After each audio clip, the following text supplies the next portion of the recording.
নির্বাচনী জনসভায় আসছেন অভিষেক বন্দ্যোপাধ্যায়। নদিয়ার করিমপুরে শেষ পর্যায়ে প্রস্তুতি তৈরি হচ্ছে। তৃণমূল প্রার্থী তারকা সোহম চক্রবর্তীর সমর্থনে প্রচার করতে আসছেন অভিষেক বন্দ্যোপাধ্যায়।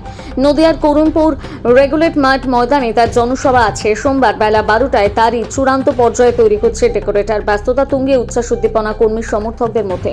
আজকে হেলিকপ্টার ট্রায়াল হয়েছে। কি বার্তা দেয় সেই বার্তা শোনার জন্য অপেক্ষা করে আছেন দলের কর্মীরা।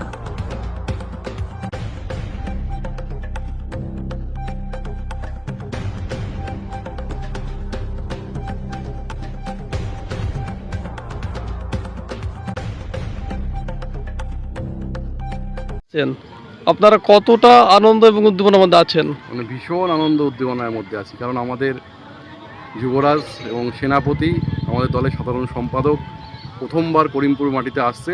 আমরা খুব আনন্দিত, আমাদের কর্মীরাও খুব উৎসাহিত, আনন্দিত। একদম কালকের জন্য আমরা ফুল কদমে প্রস্তুত। কর্মী সমর্থকদের কি বার্তা দেবেন? কর্মী সমর্থকদের একটাই বার্তা, ঘরে কেউ বসে থাকবেন না। কালকে দাদার সমর্থনে, সোহম চক্রবর্তীর সমর্থনে অভিষেক ব্যানার্জি আমাদের এখানে উপস্থিত হচ্ছে। একদম সবাই, মা বোন দাদা সবাই মিলে সম্মিলিতভাবে আমরা এই সভায় উপস্থিত হব। কটার সময় আসবেন আপনি? উনি 12টার সময় আসবেন। আপনার পরিচয়? আমার নাম শোভেন বিশ্বাস, করিমপুর 2 ব্লক সভাপতি।